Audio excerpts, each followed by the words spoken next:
Hey everybody, it's Halloween month, so that means more drawings are of the darker nature. You're welcome. Alright, so I know that this is a weird topic to pair with Pennywise, but here's where I try to connect it to the movie. Hear me out. I just saw It Chapter 2, and there is a gay character in the movie. Actually, multiple gay characters, but the other ones just end up with the fate of all gay people in horror movies. But one of the main characters' sexuality was in fact gay, even if it was very, very subtle. So subtle that a lot of straight people couldn't pick up on it. So, queer people, let's talk about the LGBT. If you are a queer person, I think we can agree that it's so sweet to find media with good representation of us, just as I imagine people of color really enjoy to be depicted on screen in movies that don't demonize their skin tone. And just saying that out loud sounds so stupid, like I can't believe how many movies vilify people of color, but that's besides the point of this video. Let's start with my story. I was your run-of-the-mill, in the closet but doesn't really realize you're in the closet kind of girl when I was younger. My family and I would make fun of gay people, use gay slurs. For Christ's sake, I was raised in a household that watched Family Guy every night. We'd always snicker or hit each other when we thought someone was gay or we saw two people being openly gay. It was pretty sick. As years progressed, I started becoming less and less ignorant about it. I thought it was because I was growing up and knowing right from wrong a little more. But I was also more exposed to gay people as I got older and realized it wasn't nice to make fun of them behind their backs. I joined Twitter back in 2012, where I made my best friend at the time, who was fully out of the closet, lesbian. Her being lesbian made me super uncomfortable. I didn't like her talking about girls around me, and I hated when she called a scene in a movie hot once because it had girls kissing in it. I had to brush off the weird feeling that gays gave me to be her friend. One day, my dad drove me north for about 3 hours to meet her, and I met her at some shitty mall. Then we sat through a movie, and that's it. The whole time there, my dad was convincing me it would be a predatory exchange. She was older than me, she was gay, and those are the only two reasons why he was concerned. But after meeting her and seeing that gay people don't have this personal vendetta to turn straight people gay, I learned to accept them even more. Of course, still making some choice remarks, but nonetheless, I was quote-unquote cool with gay people. I attended the Pride events here and there in my city. My dad's still skeptical about me going. I'd say things like, I'm cool with gay people doing their thing, you do you, just don't shove it down my throat. Which was literally a contradictory statement. I mean, if I was actually cool with gay people, then I don't think I would care if they shoved it down my throat, but whatever, that's not the point. We'll jump forward a bit into the end of middle school.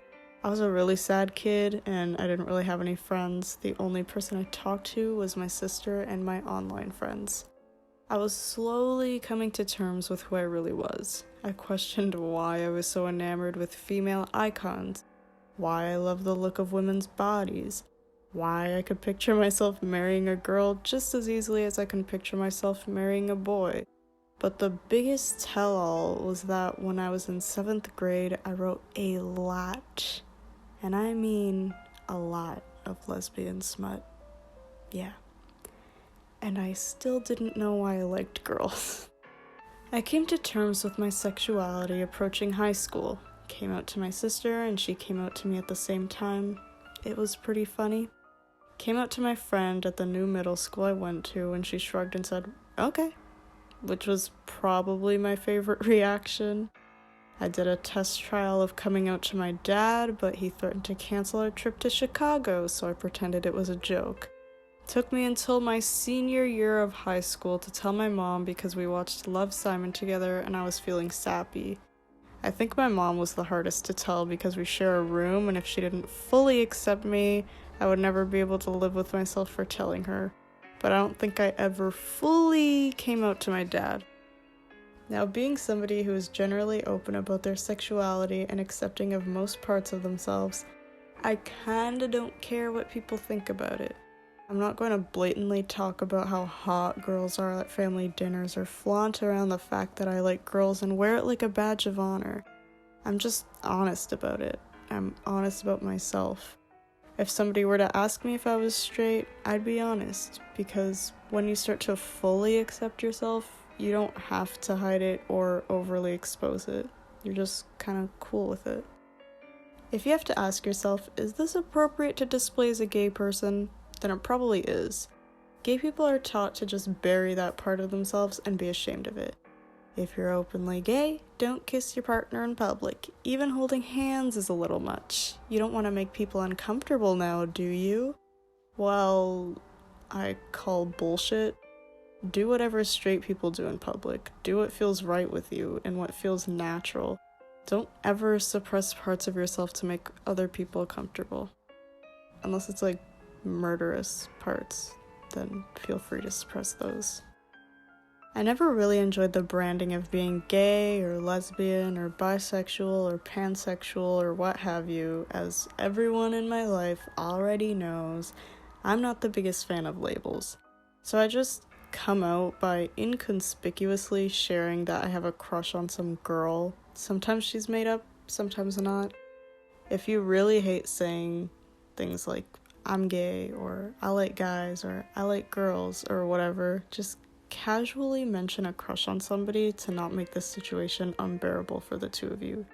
Works like a charm, unless you have an extremely old-fashioned dad that cancels trips to Chicago.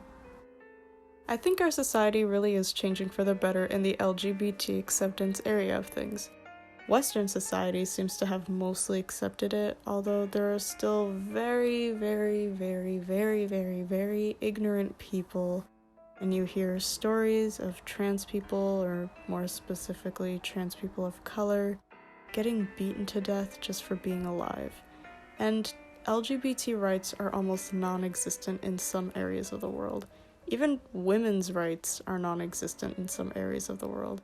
So even though it does appear to be getting better, our fight is never over. We always have to stand up for what we believe in, even if it's just doing some shitty commentary over a shitty drawing of Pennywise. Stand for something, or you'll fall for anything. That's what I have to say about this. There are little things society does that still makes it harder for gay people to feel accepted, i.e. killing off all gay people in TV shows. I'm looking at you, The Walking Dead. I'm looking at you. But I guess you can't have your cake and eat it too. Actually, yeah. In this situation you can. Never mind. Consider liking, subbing, disliking, unsubbing, whatever you please. I'll be back with another video soon. Peace.